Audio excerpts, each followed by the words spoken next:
Al cumplirse 50 años de los hechos, dejamos nuestro programa Memoria de la Guerra en su etapa final europea en mayo.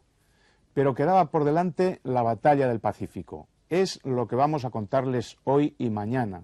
Desde Pearl Harbor, el ataque japonés a la flota norteamericana del Pacífico, hasta la rendición japonesa el 2 de septiembre de 1945. Apenas habían pasado 3 semanas desde el lanzamiento de la primera bomba atómica sobre Hiroshima. Esta guerra, hace ahora 50 años, cambió el mapa de Asia. Las potencias europeas, Francia, Gran Bretaña y Holanda, perdieron sus imperios coloniales y el Japón, con el emperador Hirohito, humillado pero salvado de la quema, tuvo que enterrar sus sueños de dominio sobre Asia y el Pacífico. Al principio, todo fueron victorias para el Japón, pero las victorias se van a convertir en derrotas a partir de la batalla de las Islas Midway. El domingo 7 de diciembre de 1941 amaneció soleado en las Islas Hawái. Radio Honolulu había pronosticado buen tiempo y la flota de guerra norteamericana se esteaba en la Bahía de las Perlas, en la isla de Oahu. La vigilancia, como correspondía a una jornada festiva, estaba al 50% de lo normal. Los radares norteamericanos habían detectado la presencia en el aire de un fuerte contingente de aviones, pero creyeron que se trataba de una escuadrilla de su propia fuerza aérea que se dirigía a las Hawái. La radio nipona había emitido, horas antes, un extraño mensaje. Viento del este, decía, lluvia. Era una señal en clave que no significaba otra cosa que el ataque a la flota norteamericana en el Pacífico.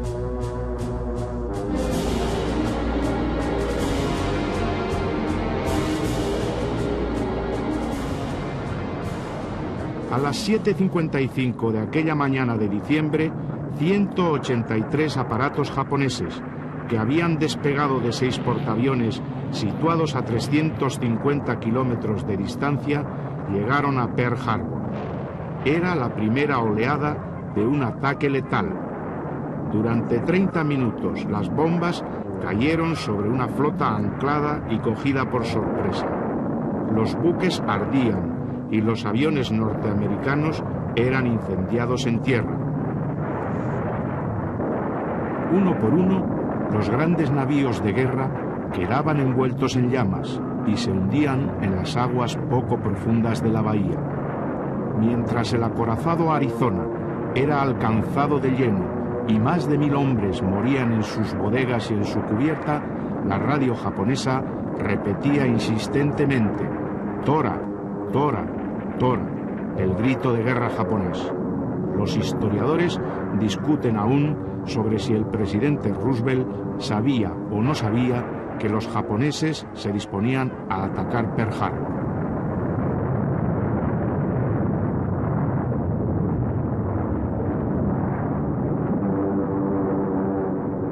Una segunda oleada de aviones bombardeaba Pearl Harbor tan solo 15 minutos después de haberse retirado la primera. El alto mando del emperador renunció a enviar una tercera oleada, considerando que ya había destruido al enemigo.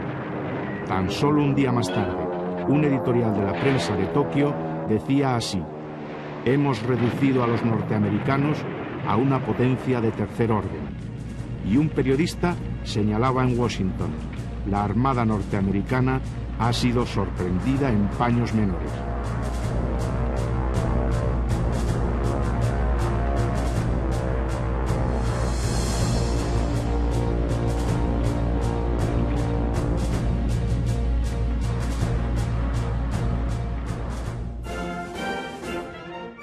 Japón, el imperio del sol naciente, era al comienzo de aquella década de los 40 una potencia industrial y militar en plena expansión. A pesar de ello, guardaba intactas todas sus estructuras tradicionales. Era una poderosa nación basada en un sistema político medieval. En el centro de la pirámide del poder político de las tradiciones e incluso de la religión, se alzaba la figura del emperador, el Mikado, un joven monarca llamado Hirohito, a quien se veneraba como a un dios.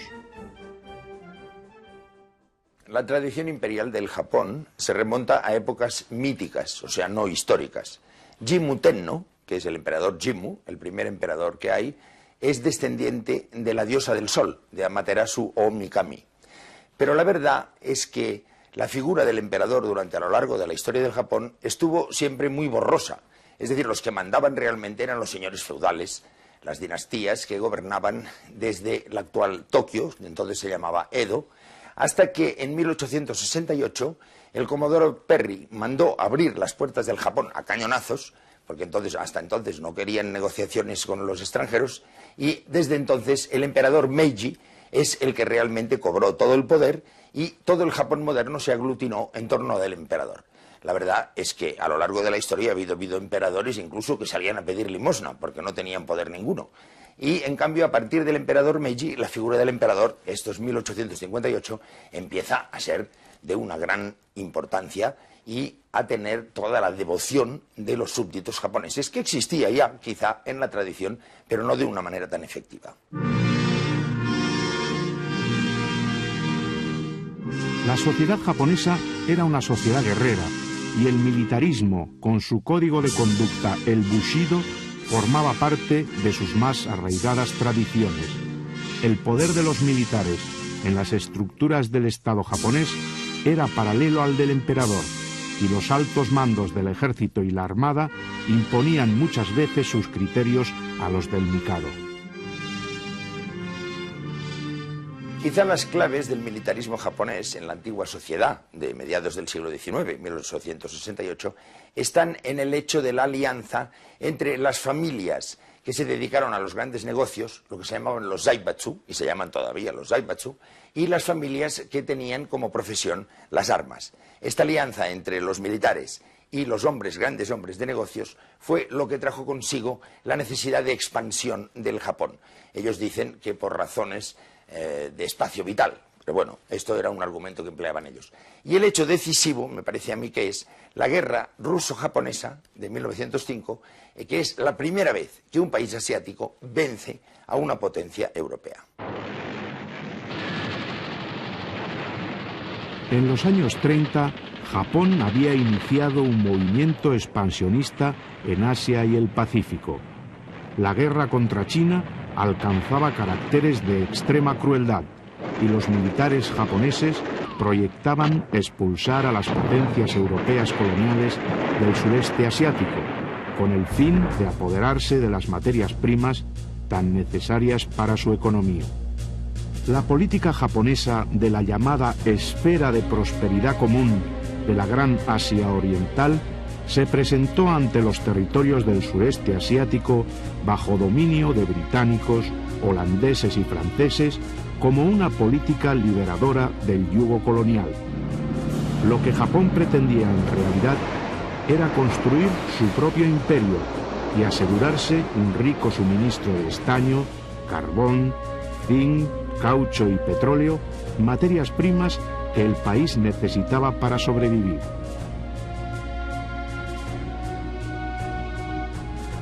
En julio de 1941, las disputas comerciales que enfrentaban a Japón y Estados Unidos alcanzaron un punto culminante cuando el presidente Roosevelt prohibió el envío al Japón de motores de avión, denunció los acuerdos entre los dos países, congeló las cuentas bancarias niponas en bancos norteamericanos y embargó la exportación de chatarra y de una larga serie de materias primas que, como el petróleo, eran vitales para la economía japonesa. Japón quedó al borde del caos económico. Sus sueños imperiales, sumados a la dureza de la política comercial norteamericana, no le dejaban más alternativas al Japón que la negociación o la guerra, y escogió la guerra. El almirante Yamamoto, un brillante marino que había estudiado en los Estados Unidos, fue el encargado de preparar un minucioso plan de ataque por sorpresa contra la flota norteamericana. Yamamoto decidió que hundiría toda la flota de Roosevelt en la bahía de Pearl Harbor. El Estado Mayor nipón suponía que a partir de ahí el Pacífico y todo el sureste asiático caerían en manos de sus ejércitos.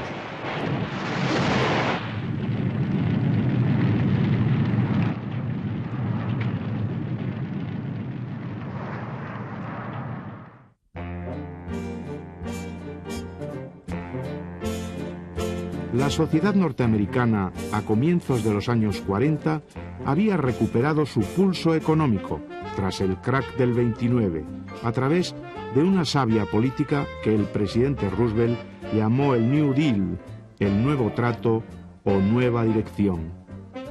La Norteamérica de aquellos años era pacifista, vivía entregada a sus problemas domésticos y no sentía ningún interés por participar en aventuras exteriores después de la sangrienta experiencia de la Primera Guerra Mundial.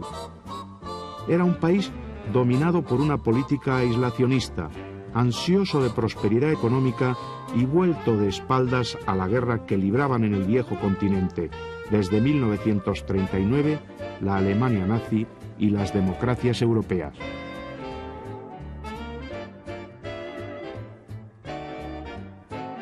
Franklin Delano Roosevelt había ganado por tercera vez consecutiva las elecciones presidenciales y era más popular que nunca al comienzo de la década de los años 40. Era un político muy pragmático, que huía de los formalismos y prefería dirigirse al país por radio en sus charlas junto al fuego. Creía en la superioridad moral de los Estados Unidos y su aspiración era convertir a su país en la primera potencia del mundo, en el gendarme de la tierra. En sus primeros años fue aislacionista y su política con respecto a la guerra que había estallado en Europa en 1939 se resumía en una frase: toda la ayuda posible a los aliados, salvo la guerra.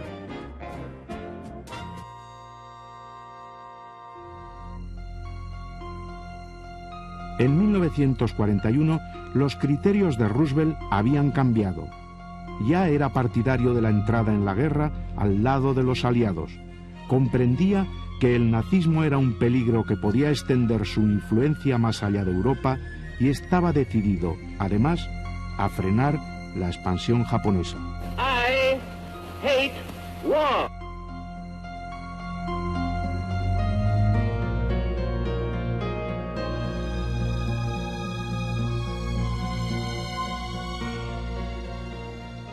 Pues gracias al presidente Roosevelt se consiguió sencillamente que las potencias democráticas occidentales, con la Unión Soviética, que no era tal potencia democrática, consiguieron ganar la guerra y derrotar a las potencias fascistas que se estaban comiendo el mundo, literalmente. Alemania se había comido a toda Europa y el Japón se disponía a comerse a China y convertirlo en un mercado para sus productos en exclusiva, igual que la Gran Bretaña hacía con la India. Y entonces forzó a los japoneses al ataque de Pearl Harbor, temiendo que si no lo hacía, y si los japoneses se limitaban a atacar en las Indias holandesas para conseguir su petróleo, entonces el Senado no declararía la guerra al Japón.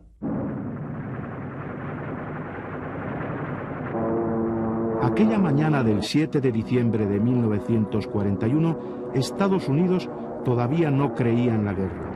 Un general norteamericano había dicho del ejército japonés: su fuerza aérea es incluso inferior a la italiana.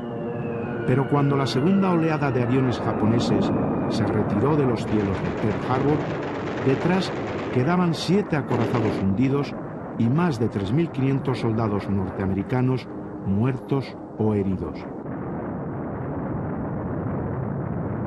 Estados Unidos había sido derrotado y humillado.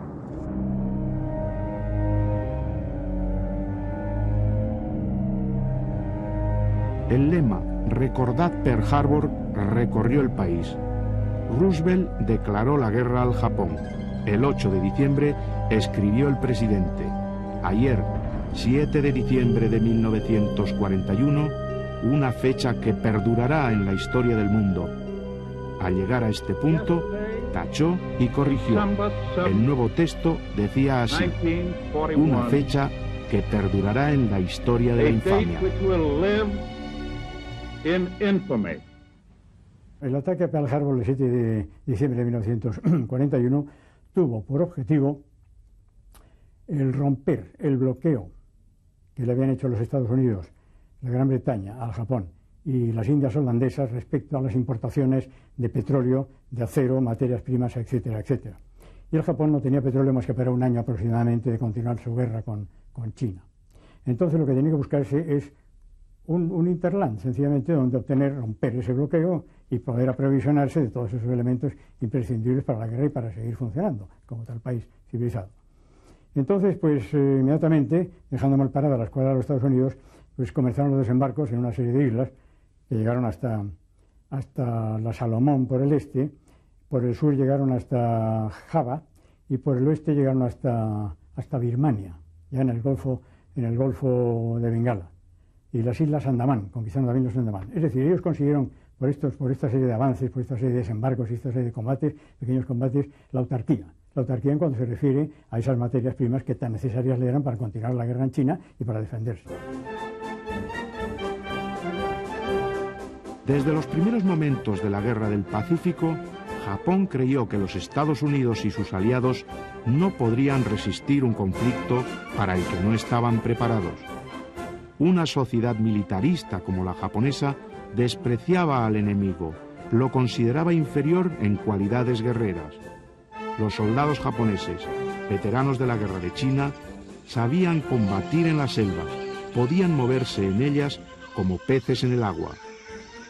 En el manual del soldado japonés se leía: los occidentales son cobardes y afeminados, temen entrar en la jungla, la consideran como impenetrable, por eso debemos aprovecharnos de ella para sorprenderlos. Por su parte, y sobre todo después de Pearl Harbor y los primeros traspiés, los norteamericanos dejaron pronto de despreciar a los que algunos llamaban bastardos amarillos. El servicio de propaganda de los Estados Unidos preparó algunos anuncios para explicar a sus soldados cómo era en realidad el enemigo.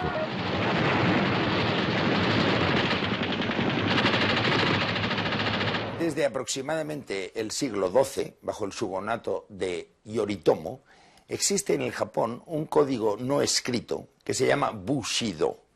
Esto quiere decir la vía de los caballeros, algo parecido así, en la guerra. Es el código militar, que ha existido también el código caballeresco en todos los países del mundo, porque en Europa existió también. En las novelas caballerescas se ve como incapaces de dar la vida por sus ideales. Incluso Miguel de Cervantes en Don Quijote pues, hizo la interpretación irónica de esta especie de disciplina militar caballeresca. Pero en el Japón tuvo mucha importancia porque había una casta llamada de los samuráis, que eran los guerreros, los que se dedicaban al arte de la guerra y a nada más. Es decir, eran gente que no trabajaban en ninguna cosa productiva, sino simplemente hacían el arte de la guerra y eran los únicos que podían ir armados.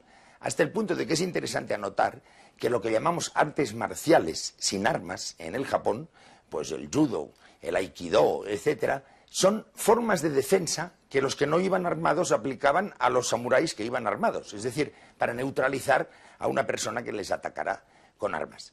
Pero en este bushido se funda todo ese espíritu caballeresco que se hizo resucitar con ocasión de la Guerra Mundial y en los años anteriores, para mantener esta especie de moral militar muy rígida. Pues los samuráis, por ejemplo, pues ayunaban, eran hombres curtidos, tremendos, que resistían las enfermedades, que resistían el pasar hambre, el pasar sed, el estar continuamente en estado de vigilia y de lucha, y hombres que sobre todo miraban a la muerte con desprecio. Este código no escrito tenía una serie de principios fundamentales: el principio de la lealtad, que luego fue de la lealtad al emperador. Originalmente era la lealtad al shogun, es decir, al señor feudal, luego fue al emperador, pero tenía una divisa que todos los caballeros, los samuráis, cumplían, que decían: el honor es mayor que una montaña y la muerte más ligera que una pluma.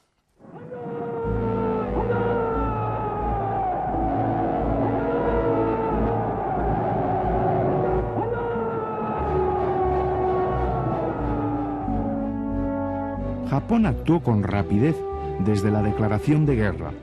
Sumaba victoria tras victoria y en solo un año se iba a apoderar de Indochina, la península malaya, el estratégico puerto de Singapur, las islas Filipinas, las Indias holandesas, hoy Indonesia, llegando a poner pie en Nueva Guinea, lo que suponía una grave amenaza para Australia.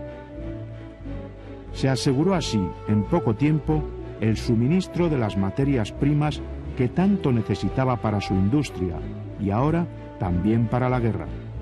Estados Unidos, entre tanto, ponía a trabajar con urgencia toda su imponente maquinaria industrial al servicio de la guerra. Las grandes batallas serían en el inmenso Océano Pacífico y en las espesas selvas tropicales.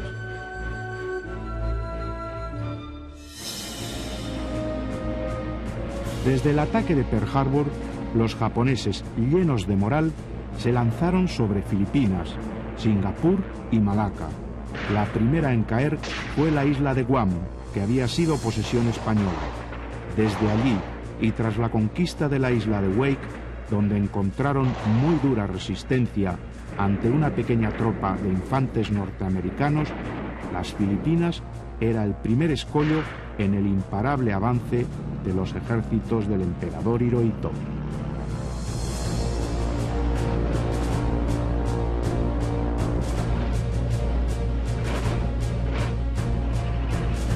Cuando entraron los japoneses, el mismo día que entraron, el día 2 de enero, nos despidieron a todos los blancos que trabajábamos con el gobierno. Y de los 4 bermeanos nos despidieron, igual que en cambio, por ejemplo, a los 4 o 5 americanos que estaban de la Socony, de la Standard Oil, y a 4 o 5 canadienses que estaban en una fábrica de tejidos, a estos los llevaron a un campo de concentración. Y a nosotros los españoles nos mandaron a casa, porque no éramos beligerantes en la guerra. Y nos quedamos sin colocación ya el mismo día que, como quien dice, que entraron los japoneses. Entonces nos dedicamos a a un negocio que allí se puso de moda, que se llamaba el buy and sell, o sea, compra-venta.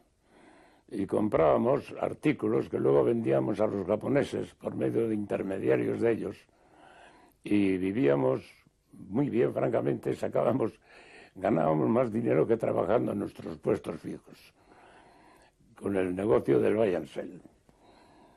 Y yo con ese negocio, pues sí, gané mucho dinero y tuvimos.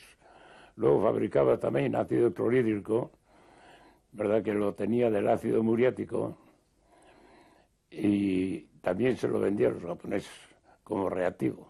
La ocupación japonesa la recibió el pueblo filipino con entera frialdad, de tal manera que hubo una especie de política tácita o consenso general de lo que llamaríamos brazos caídos. Nos pidieron nuestro gobierno filipino en exilio que respetáramos y mantuviéramos el orden y la pasividad, que no procuráramos colaborar con los japoneses, pero que procuráramos también evitáramos antagonizarles. De tal manera que fue, yo digo, una política de brazos caídos, pura pasividad. Los japoneses, sin embargo, al organizar ciertas manifestaciones, nos obligaron a la asistencia y empezaban a repartir banderas para que todos acudiéramos. Como tenían en sus manos lo que llamamos las tarjetas de racionamiento, quien no asistía se quedaba sin alimento. De modo que todo el mundo tenía que acudir. Nosotros, como profesores de mi colegio, y los alumnos también teníamos que, porque se amenazaba con cerrar el colegio si los alumnos no acudían a esos homenajes. Recuerdo en ese momento la visita del premier Tojo, en que yo tuve que llevar a mis 200 alumnos a la explanada donde el primer ministro iba a dirigirnos la palabra, y allí fuimos con las banderas y nos decían cuándo había que agitarlas y cuándo no y tal. Pero lo curioso es, con la picaresca filipina heredada de los españoles, había que gritar 2 veces Banzai. Banzai es el grito japonés equivalente al español viva, Banzai. Y nosotros decíamos todos entusiasmadísimos Bankai. Los japoneses no notaban la diferencia, y es que Bankai en Filipinas quiere decir cadáver, muerto. Y de modo que lo que parecía que era un saludo a los japoneses, nosotros lo convertíamos en esa imprecación.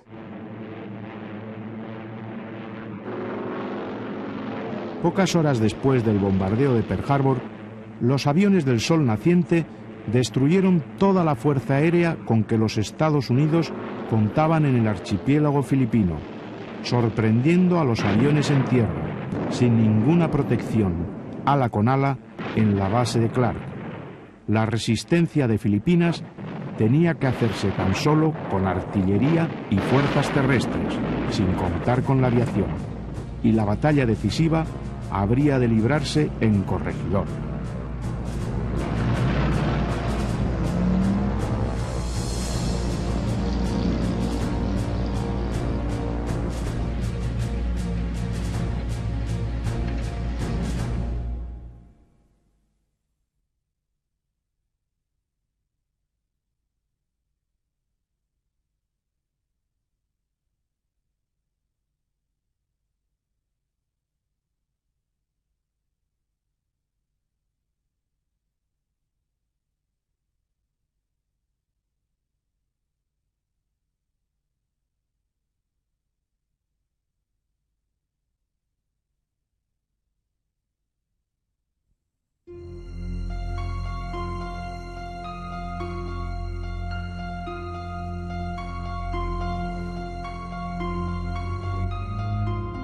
El general Douglas MacArthur era el encargado de contener a los japoneses.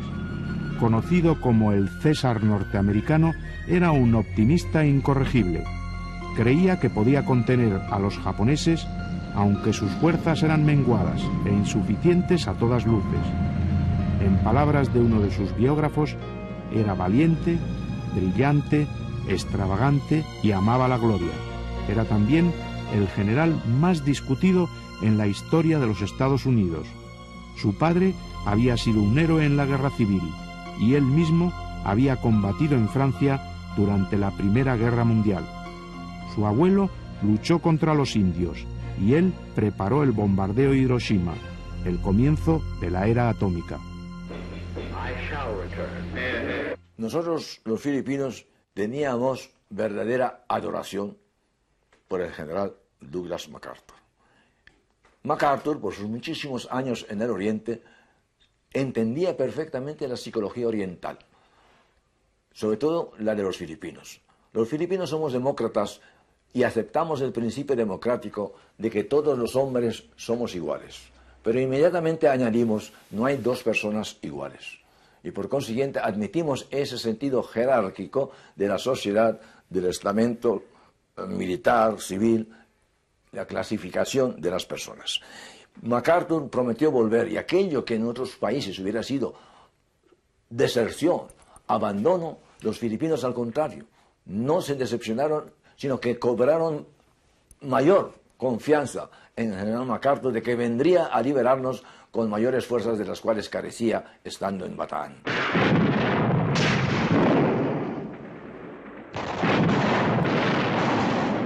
La ocupación de las Filipinas por los japoneses fue una batalla sin piedad. Manila fue abandonada al enemigo, que entró a sangre y fuego. Se multiplicaron las ejecuciones sumarias. Hubo pillajes, violaciones e incluso ataques a la bayoneta contra civiles indefensos. La ciudad colonial española, Intramuros, fue bombardeada y destruida.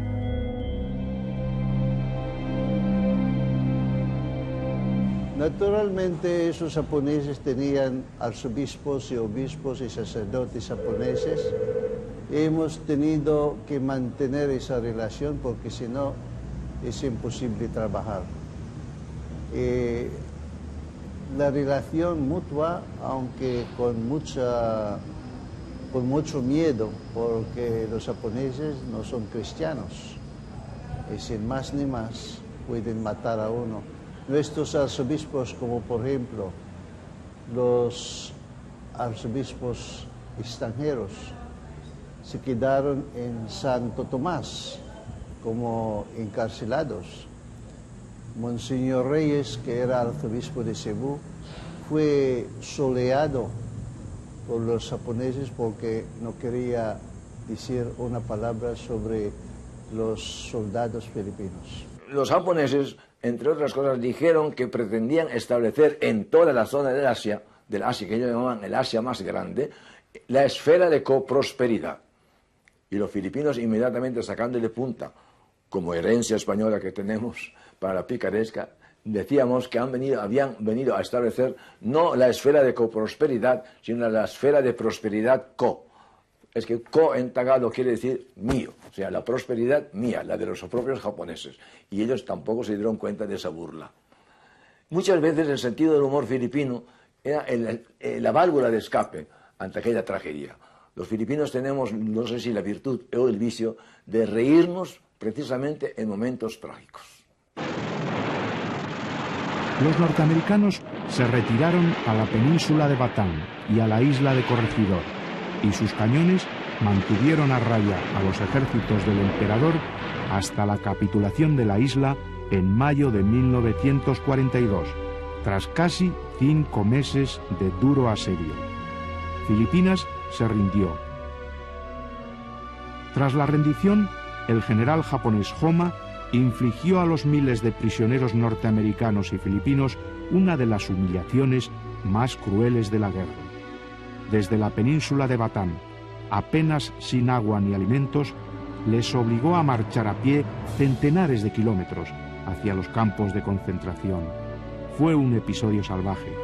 Murieron miles de sed, de hambre a causa de las enfermedades, ejecutados sumariamente cuando caían fatigados, golpeados por las culatas de los fusiles de los soldados japoneses.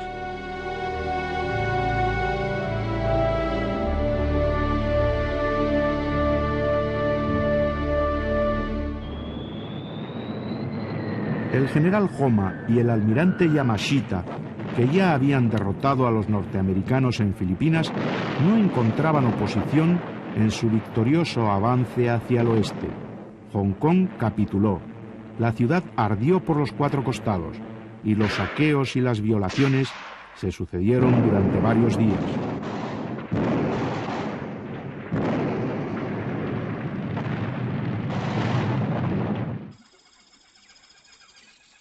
Después, las tropas japonesas avanzaron por las junglas malayas hacia Singapur. Tailandia caía apenas sin que se disparase un tiro, mientras que los japoneses encontraban una valiente resistencia en Birmania. Singapur era la última línea de defensa, fortificada por todos los flancos salvo por el mar. Contaba con las piezas de artillería más potentes del mundo, y 6 batallones la defendían, con provisiones y municiones suficientes para resistir durante 6 meses. Churchill envió 2 poderosos navíos para defender aquella plaza que era el último bastión del Imperio Británico en Oriente. Los acorazados Prince of Wales y Repulse, al mando del vicealmirante Tom Phillips. El 8 de diciembre comenzó el bombardeo de Singapur por la flota japonesa y las tropas del emperador desembarcaron en Malasia. Luego rodearon la península por todas partes, desde el mar y desde tierra.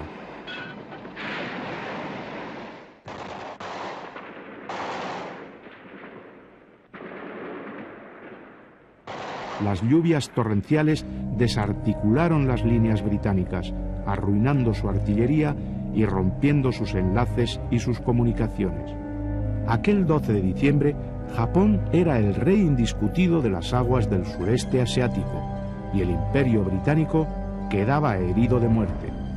Nos dejaron debilitados y desnudos, afirmó Churchill.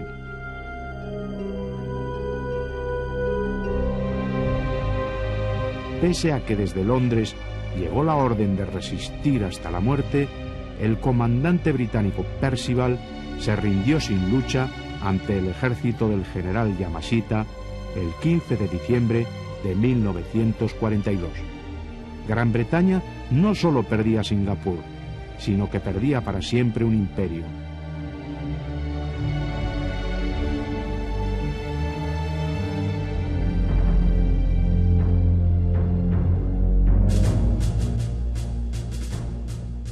Birmania fue ocupada en mayo, aunque la lucha continuó desde pequeños focos de resistencia en el interior de la selva.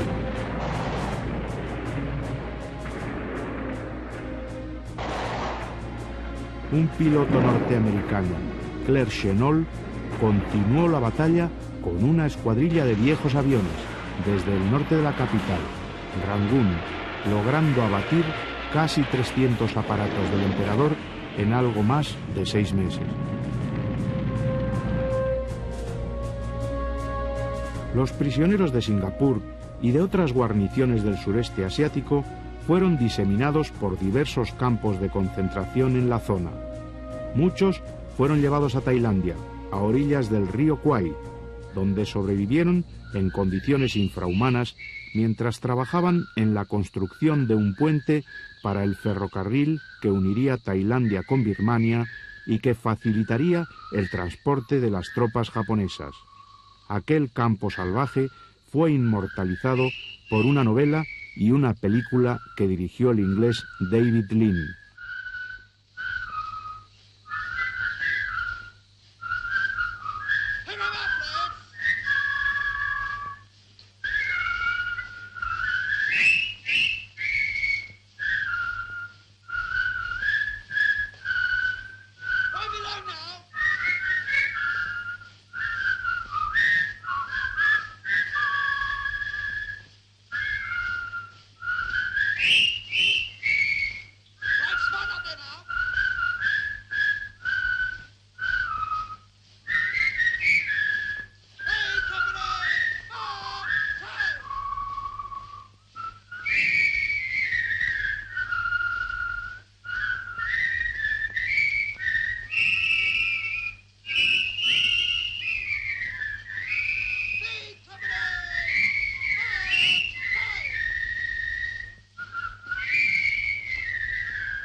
El Imperio del Sol naciente estaba ahora seguro de su victoria. Había derrotado a los británicos, había derrotado a los holandeses y había destruido la flota norteamericana. Ahora ya tenían asegurado el petróleo de los yacimientos de Java, de Sumatra, de Borneo y de Birmania, y tenía un vasto imperio en su poder con el sureste asiático y los principales archipiélagos del Pacífico rendidos a sus pies. Ahora debía mirar hacia Oriente, hacia el gran enemigo norteamericano. Era el nuevo rival para las nuevas batallas.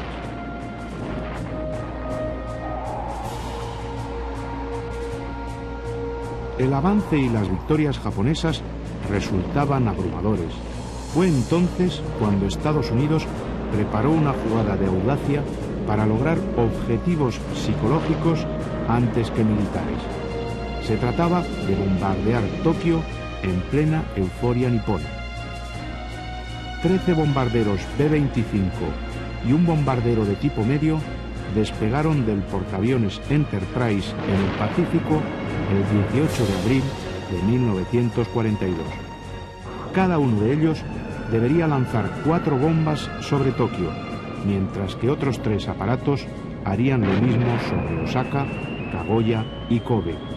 La escuadrilla la mandaba el coronel James Harold Doolittle y tenía órdenes de no dañar el palacio del emperador.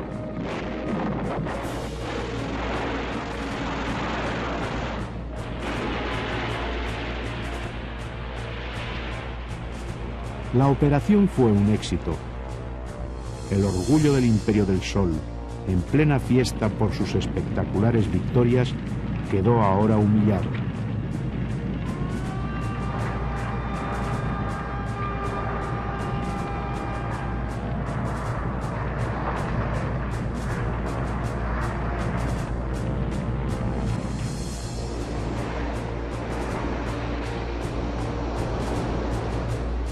Pero la Guerra del Pacífico, pese a los triunfos japoneses, no había hecho más que empezar. Una poderosa flota nipona se dirigía al Mar del Coral. Japón quería vengar la humillación sufrida en el bombardeo de Tokio y buscaba su desquite. El dominio de los mares se iba a jugar en los meses siguientes, y con el dominio de los mares, la suerte de la guerra. Midway iba a ser una batalla decisiva.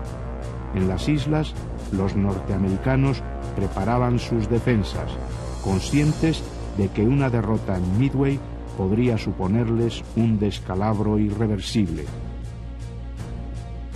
La importancia de la batalla de Midway se debió a que hasta entonces los japoneses habían ganado todas las batallas navales que habían tenido. Incluso la batalla del Mar de las Filipinas la habían ganado también. Entonces, ellos, para forzar a la escuadra norteamericana a presentar batalla, una batalla decisiva, se fueron a una isla que era Midway, que está a 1135 millas al noroeste de las Islas Hawaii, es decir, cerca de su base principal en Pearl Harbor. Y se fueron allí con una escuadra formidable, mandada por el almirante Yamamoto, con todos los barcos que tenían, cerca de 150 barcos de guerra. Y ahí se encontraron con la sorpresa de que cuando creían que no había nada, aquella isla estaba perfectamente fortificada y preparada. Estaba llena de aviones además para la defensa. Porque los norteamericanos habían conseguido, 2 o 3 semanas después del ataque de Pearl Harbor, descriptar la clave secreta japonesa de la marina japonesa, la marina nipona.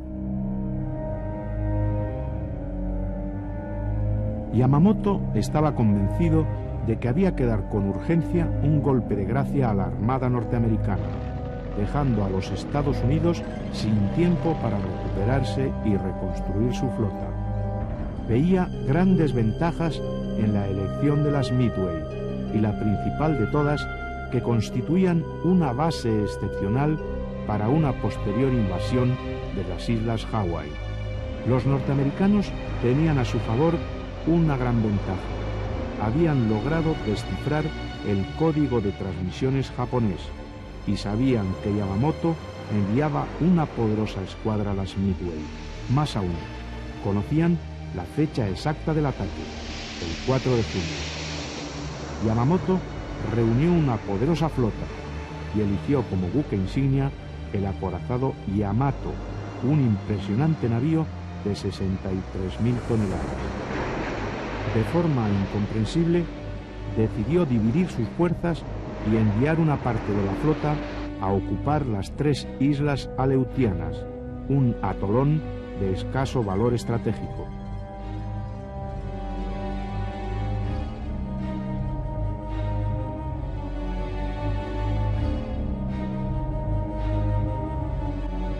El ataque japonés comenzó con el envío de la aviación sobre las islas.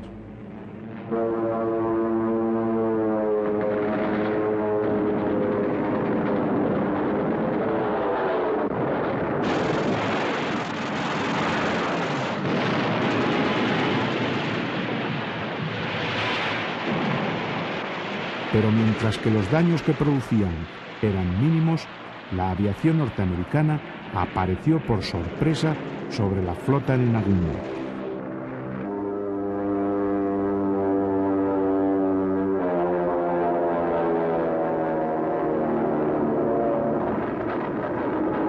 Después de un primer ataque fracasado, los aviones lograron romper las defensas antiaéreas japonesas por medio de ataques en picado.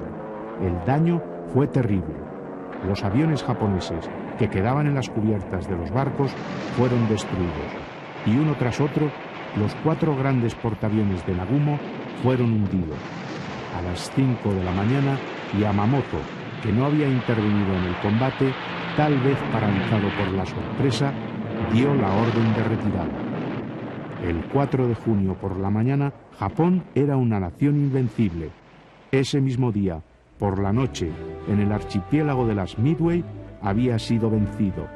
A partir de Midway, la potencia naval y aérea de los Estados Unidos se impondría una y otra vez sobre los japoneses. Comenzaba la cuenta atrás de la guerra, y los norteamericanos desfilaban orgullosos al son de sus himnos militares. Pero la resistencia del Imperio del Sol estaba lejos de ceder.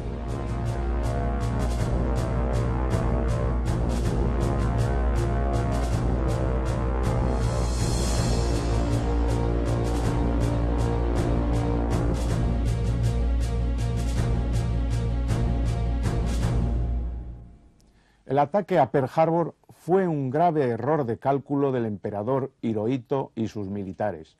Estados Unidos puso toda su potencia industrial al servicio de la guerra. En los años 30, el militarismo japonés inició un brusco movimiento de expansión en Asia y el Pacífico. La guerra de agresión contra China alcanzó niveles de crueldad nunca vistos hasta entonces. Los militares japoneses, la marina sobre todo, concibieron la idea de expulsar a los europeos del sureste asiático y apoderarse de los recursos y materias primas de la región que le eran tan necesarios. Esta ambiciosa política que llevaron a cabo a sangre y fuego dependía del triunfo o la derrota del ejército del emperador. Todo desembocaría en el hongo apocalíptico de Hiroshima. Mañana se cumplen 50 años del primer bombardeo atómico. Les invito a que vean nuestro programa.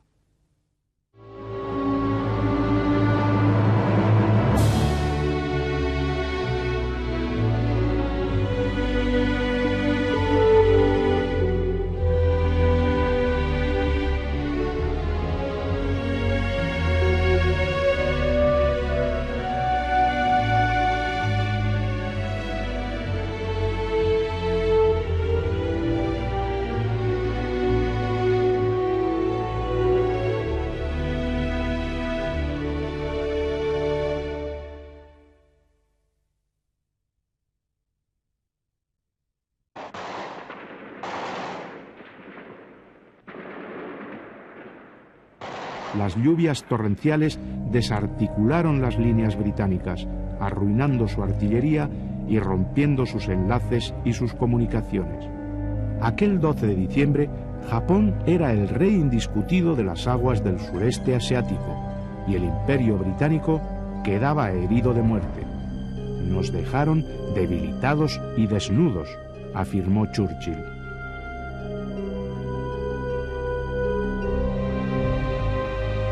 Pese a que desde Londres llegó la orden de resistir hasta la muerte, el comandante británico Percival se rindió sin lucha ante el ejército del general Yamashita el 15 de diciembre de 1942. Gran Bretaña no solo perdía Singapur, sino que perdía para siempre un imperio.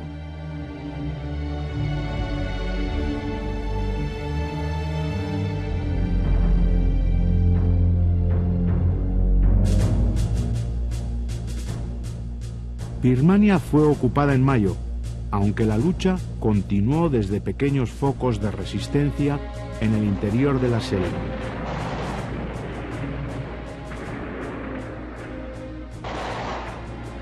Un piloto norteamericano, Claire Chennault, continuó la batalla con una escuadrilla de viejos aviones desde el norte de la capital, Rangún, logrando abatir casi 300 aparatos del emperador en algo más de 6 meses. Los prisioneros de Singapur y de otras guarniciones del sureste asiático fueron diseminados por diversos campos de concentración en la zona. Muchos fueron llevados a Tailandia, a orillas del río Kwai, donde sobrevivieron en condiciones infrahumanas mientras trabajaban en la construcción de un puente para el ferrocarril que uniría Tailandia con Birmania y que facilitaría el transporte de las tropas japonesas. Aquel campo salvaje fue inmortalizado por una novela y una película que dirigió el inglés David Lean.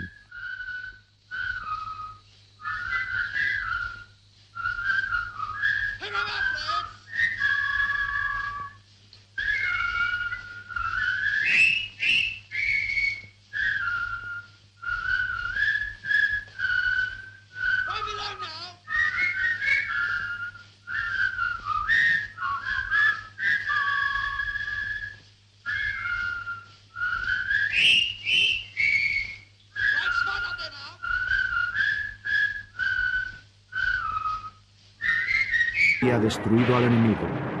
Tan solo un día más tarde, un editorial de la prensa de Tokio decía así: hemos reducido a los norteamericanos a una potencia de tercer orden.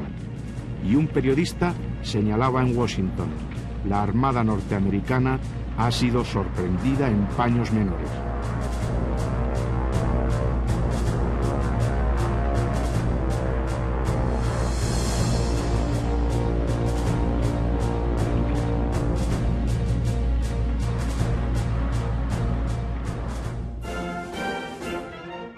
Japón, el imperio del sol naciente, era al comienzo de aquella década de los 40 una potencia industrial y militar en plena expansión. A pesar de ello, guardaba intactas todas sus estructuras tradicionales. Era una poderosa nación basada en un sistema político medieval. En el centro de la pirámide del poder político, de las tradiciones e incluso de la religión, se alzaba la figura del emperador, el Mikado, un joven monarca llamado Hirohito, a quien se veneraba como a un dios. La tradición imperial del Japón se remonta a épocas míticas, o sea, no históricas.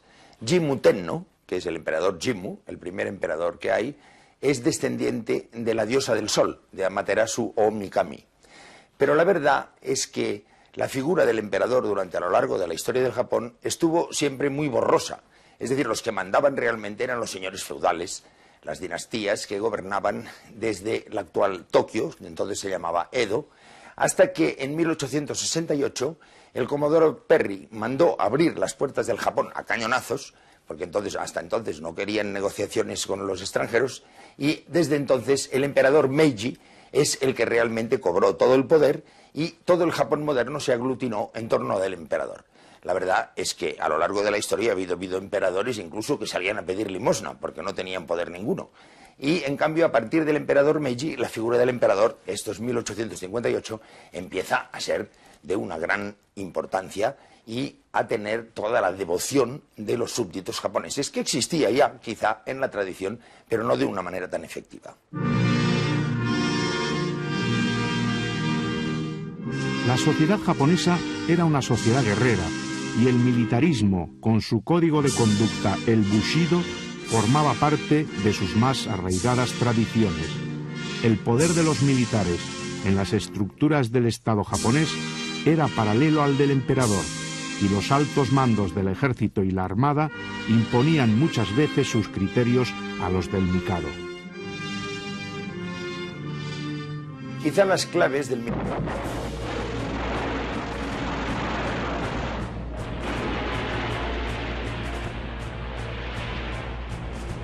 La operación fue un éxito.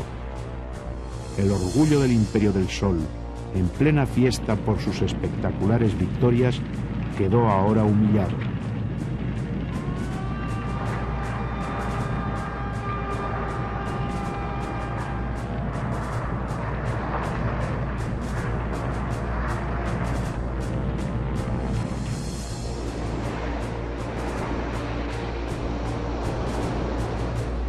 Pero la Guerra del Pacífico, pese a los triunfos japoneses, no había hecho más que empezar. Una poderosa flota nipona se dirigía al Mar del Coral. Japón quería vengar la humillación sufrida en el bombardeo de Tokio y buscaba su desquite. El dominio de los mares se iba a jugar en los meses siguientes, y con el dominio de los mares, la suerte de la guerra. Midway iba a ser una batalla decisiva. En las islas, los norteamericanos preparaban sus defensas, conscientes de que una derrota en Midway podría suponerles un descalabro irreversible. La importancia de la batalla de Midway se debió a que hasta entonces los japoneses habían ganado todas las batallas navales que habían tenido. Incluso la batalla del Mar de las Filipinas la habían ganado también. Entonces, ellos, para forzar a la escuadra norteamericana a presentar batalla, una batalla decisiva, se fueron a una isla que era Midway, que está a 1135 millas al noroeste de las Islas Hawái, es decir, cerca de su base principal en Pearl Harbor. Y se fueron allí con una escuadra formidable, mandada por el almirante Yamamoto, por todos los barcos que tenían, cerca de 150 barcos de guerra. Y ahí se encontraron con la sorpresa de que cuando creían que no había nada, aquella isla estaba perfectamente fortificada y preparada. Estaba llena de aviones además para la defensa. Porque los norteamericanos habían conseguido, 2 o 3 semanas después del ataque de Pearl Harbor, descriptar la clave secreta japonesa de la marina japonesa, la marina nipona. Yamamoto estaba convencido de que había que dar con urgencia un golpe de gracia a la Armada norteamericana, dejando a los Estados Unidos sin tiempo para recuperarse y reconstruir su flota. Veía grandes ventajas en la elección de las Midway, y la principal de todas, que constituían una base excepcional para una posterior invasión de las islas Hawái. Los norteamericanos tenían a su favor una gran ventaja. Habían logrado descifrar el código de transmisiones japonés y sabían que Yamamoto en Mar del Coral. Japón quería vengar la humillación sufrida en el bombardeo de Tokio y buscaba su desquite. El dominio de los mares se iba a jugar en los meses siguientes, y con el dominio de los mares, la suerte de la guerra. Midway iba a ser una batalla decisiva. En las islas, los norteamericanos preparaban sus defensas, conscientes de que una derrota en Midway podría suponerles un descalabro irreversible. La importancia de la batalla de Midway se debió a que hasta entonces los japoneses habían ganado todas las batallas navales que habían tenido. Incluso la batalla del mar de las Filipinas la habían ganado también. Entonces, ellos, para forzar a la escuadra norteamericana a presentar batalla, una batalla decisiva, se fueron a una isla que era Midway, que está a 1135 millas al noroeste de las islas Hawái, es decir, cerca de su base principal en Pearl Harbor. Y se fueron allí con una escuadra formidable, mandada por el almirante Yamamoto, con todos los barcos que tenían, cerca de 150 barcos de guerra. Y ahí se encontraron con la sorpresa de que cuando creían que no había nada, aquella isla estaba perfectamente fortificada y preparada. Estaba llena de aviones además para la defensa. Porque los norteamericanos habían conseguido, 2 o 3 semanas después del ataque de Pearl Harbor, descriptar la clave secreta japonesa de la marina japonesa, la marina nipona. Yamamoto estaba convencido de que había que dar con urgencia un golpe de gracia a la Armada norteamericana, dejando a los Estados Unidos sin tiempo para recuperarse y reconstruir su flota. Veía grandes ventajas en la elección de las Midway, y la principal de todas, que constituían una base excepcional para una posterior invasión de las islas Hawái. Los norteamericanos tenían a su favor una gran ventaja. Habían logrado descifrar el código de transmisiones japonés y sabían que Yamamoto enviaba una poderosa escuadra a las Midway. Más aún, conocían la fecha exacta del ataque, el 4 de junio. Yamamoto reunió una poderosa flota y eligió como buque insignia el acorazado Yamato, un impresionante navío de 63.000 toneladas. De forma incomprensible, decidió dividir sus fuerzas y enviar una parte de la flota a ocupar las 3 islas Aleutianas, un atolón de escaso valor estratégico.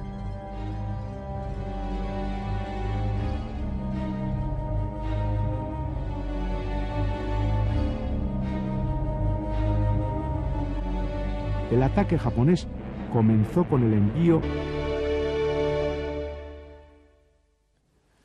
Al cumplirse 50 años de los hechos, dejamos nuestro programa Memoria de la Guerra en su etapa final europea en mayo.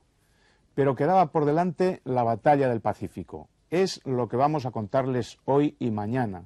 Desde Pearl Harbor, el ataque japonés a la flota norteamericana del Pacífico, hasta la rendición japonesa el 2 de septiembre de 1945.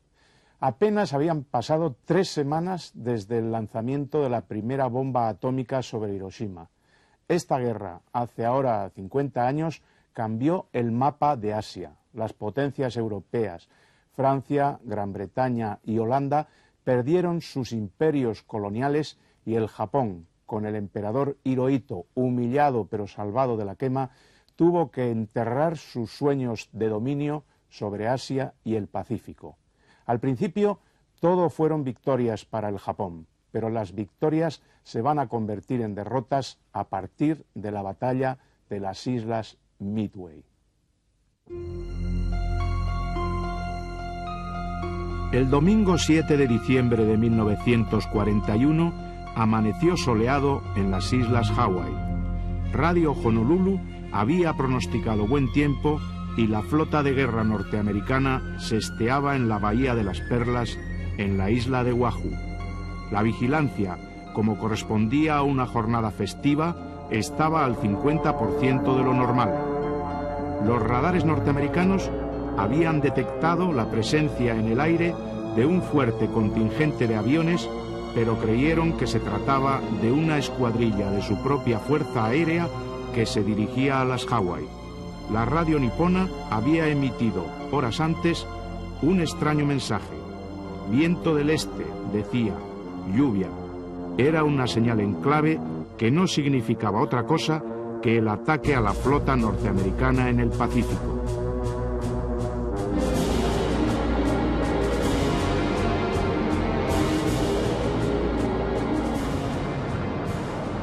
A las 7:55 de aquella mañana de diciembre, 183 aparatos japoneses, que habían despegado de 6 portaaviones situados a 350 kilómetros de distancia, llegaron a Pearl Harbor. Era la primera oleada de un ataque letal. Durante 30 minutos las bombas cayeron sobre una flota anclada y cogida por sorpresa. Los buques ardían y los aviones norteamericanos eran incendiados en tierra. Uno por uno, los grandes navíos de guerra sumaba victoria tras victoria, y en solo un año se iba a apoderar de Indochina, la península malaya, el estratégico puerto de Singapur, las islas Filipinas, las Indias holandesas, hoy Indonesia, llegando a poner pie en Nueva Guinea, lo que suponía una grave amenaza para Australia.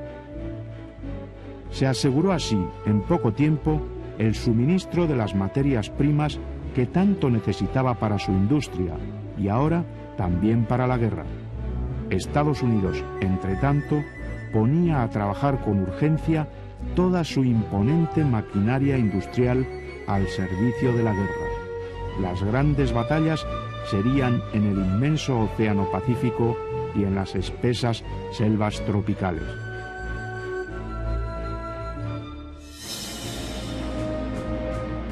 Desde el ataque de Pearl Harbor, los japoneses, llenos de moral, se lanzaron sobre Filipinas, Singapur y Malaca. La primera en caer fue la isla de Guam, que había sido posesión española. Desde allí, y tras la conquista de la isla de Wake, donde encontraron muy dura resistencia ante una pequeña tropa de infantes norteamericanos, las Filipinas era el primer escollo en el imparable avance de los ejércitos del emperador Hirohito.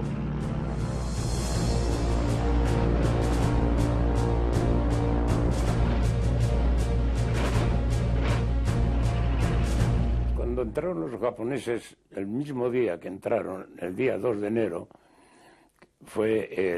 nos despidieron a todos los blancos que trabajábamos con el gobierno.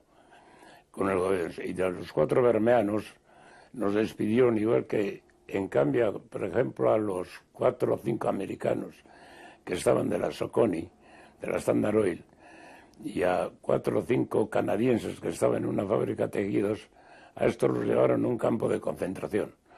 Y a nosotros los españoles nos mandaron a casa, porque no éramos beligerantes en la guerra. Y nos quedamos sin colocación ya el mismo día que, como quien dice, que entraron los japoneses. Entonces nos dedicamos a a un negocio que allí se puso de moda, que se llamaba el buy and sell, o sea, compra-venta. Y comprábamos artículos que luego vendíamos a los japoneses por medio de intermediarios de ellos, y vivíamos muy bien, francamente, ganábamos más dinero que trabajando en nuestros puestos fijos, con el negocio del buy and sell. Y yo con ese negocio, pues sí, gané mucho dinero y tuvimos. Luego fabricaba también ácido clorhídrico ¿verdad?, que lo tenía del ácido muriático. Y los militares japoneses proyectaban expulsar a las potencias europeas coloniales del sureste asiático, con el fin de apoderarse de las materias primas tan necesarias para su economía. La política japonesa de la llamada esfera de prosperidad común de la Gran Asia Oriental se presentó ante los territorios del sureste asiático bajo dominio de británicos, holandeses y franceses como una política liberadora del yugo colonial. Lo que Japón pretendía en realidad era construir su propio imperio y asegurarse un rico suministro de estaño, carbón, zinc, caucho y petróleo, materias primas que el país necesitaba para sobrevivir.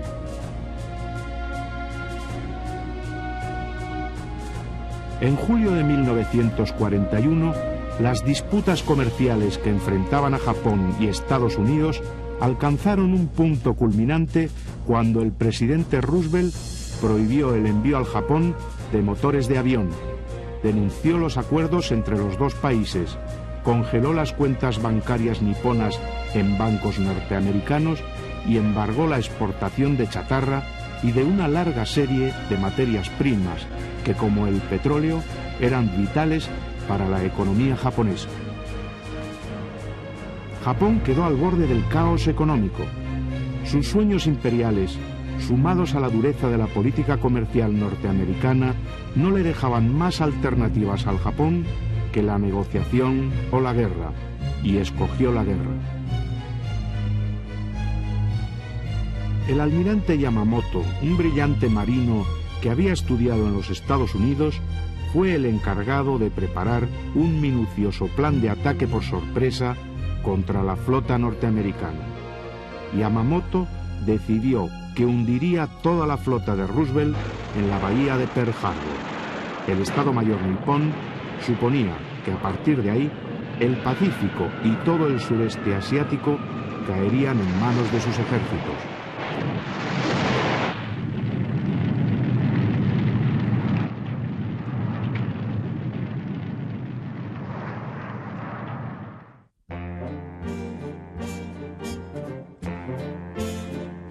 La sociedad norteamericana, a comienzos de los años 40, había recuperado su pulso económico tras el crack del 29, a través de una sabia política que el presidente Roosevelt llamó el New Deal, el nuevo trato o nueva dirección. La Norteamérica de aquellos años era pacifista, vivía entregada a sus problemas domésticos y no sentía ningún interés.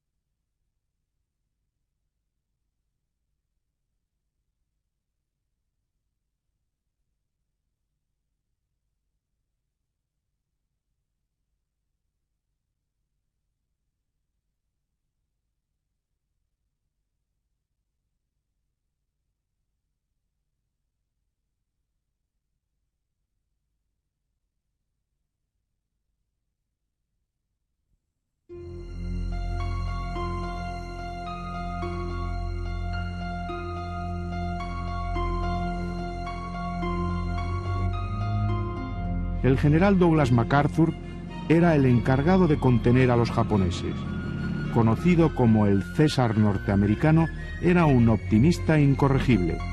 Creía que podía contener a los japoneses, aunque sus fuerzas eran menguadas e insuficientes a todas luces.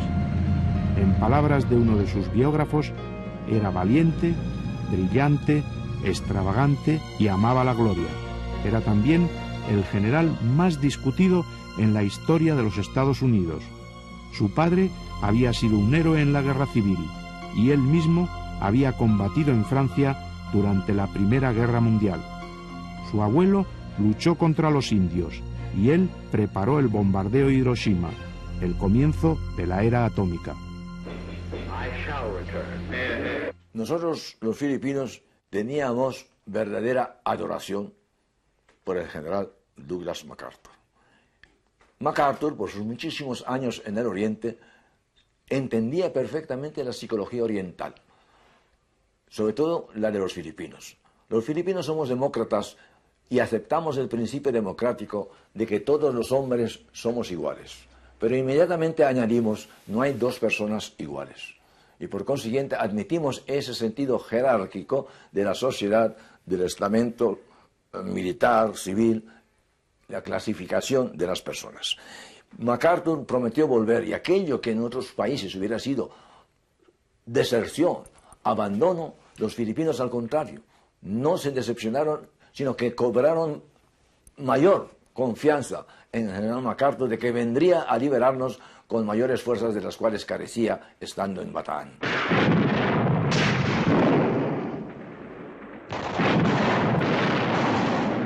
La ocupación de las Filipinas por los japoneses fue una batalla sin piedad.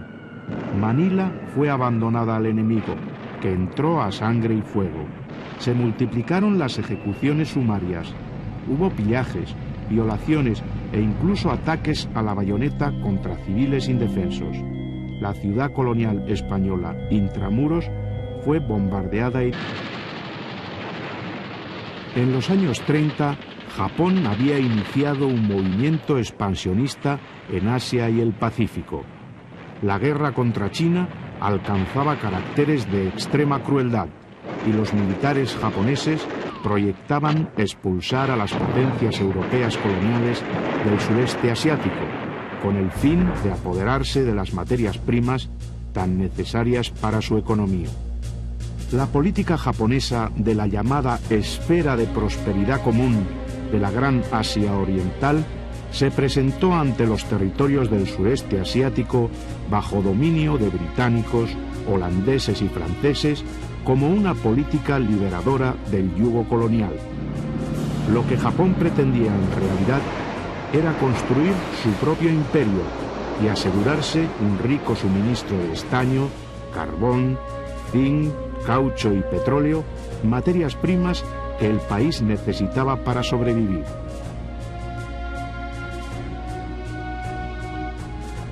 En julio de 1941, las disputas comerciales que enfrentaban a Japón y Estados Unidos alcanzaron un punto culminante cuando el presidente Roosevelt prohibió el envío al Japón de motores de avión, denunció los acuerdos entre los dos países, congeló las cuentas bancarias niponas en bancos norteamericanos y embargó la exportación de chatarra y de una larga serie de materias primas que, como el petróleo, eran vitales para la economía japonesa. Japón quedó al borde del caos económico. Sus sueños imperiales, sumados a la dureza de la política comercial norteamericana, no le dejaban más alternativas al Japón que la negociación o la guerra, y escogió la guerra. El almirante Yamamoto, un brillante marino que había estudiado en los Estados Unidos, fue el encargado de preparar un minucioso plan de ataque por sorpresa contra la flota norteamericana. Yamamoto decidió que hundiría toda la flota de Roosevelt en la bahía de Pearl Harbor. El Estado Mayor nipón suponía que a partir de ahí el Pacífico y todo el sureste asiático caerían en manos de sus ejércitos.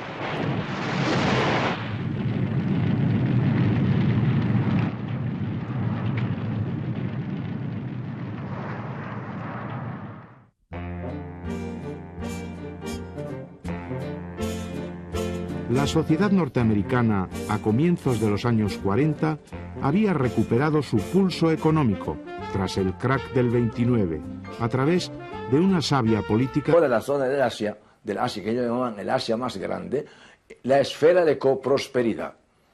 Y los filipinos inmediatamente sacándole punta, como herencia española que tenemos para la picaresca, decíamos que habían venido a establecer no la esfera de coprosperidad, sino la esfera de prosperidad co. Es que co en tagalo quiere decir mío, o sea, la prosperidad mía, la de los propios japoneses. Y ellos tampoco se dieron cuenta de esa burla. Muchas veces el sentido del humor filipino era la válvula de escape ante aquella tragedia. Los filipinos tenemos, no sé si la virtud o el vicio, de reírnos precisamente en momentos trágicos. Los norteamericanos se retiraron a la península de Bataan y a la isla de Corregidor, y sus cañones mantuvieron a raya a los ejércitos del emperador hasta la capitulación de la isla en mayo de 1942, tras casi 5 meses de duro asedio. Filipinas se rindió. Tras la rendición, el general japonés Homma infligió a los miles de prisioneros norteamericanos y filipinos una de las humillaciones más crueles de la guerra.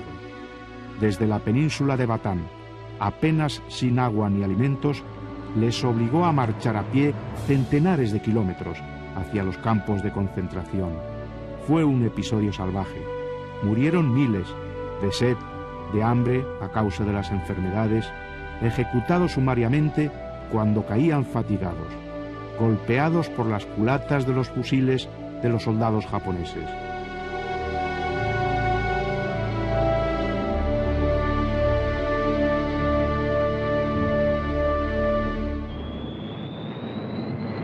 El general Homma y el almirante Yamashita, que ya habían derrotado a los norteamericanos en Filipinas, no encontraban oposición en su victorioso avance hacia el oeste. Hong Kong capituló. La ciudad ardió por los 4 costados y los saqueos y las violaciones se sucedieron durante varios días.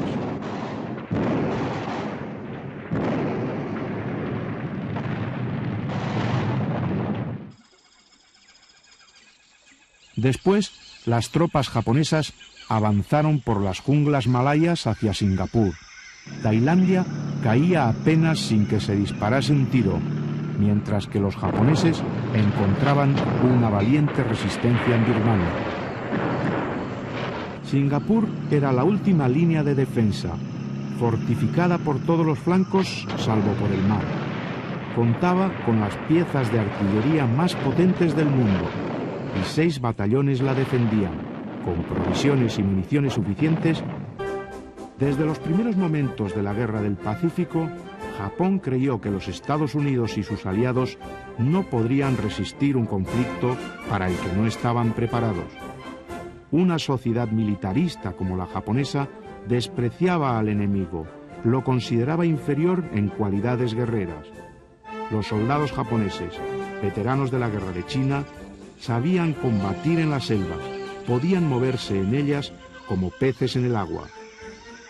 En el manual del soldado japonés se leía: los occidentales son cobardes y afeminados, temen entrar en la jungla, la consideran como impenetrable, por eso debemos aprovecharnos de ella para sorprenderlos.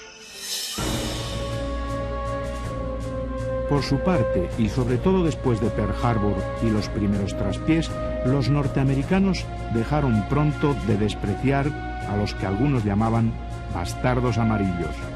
El servicio de propaganda de los Estados Unidos preparó algunos anuncios para explicar a sus soldados cómo era en realidad el enemigo.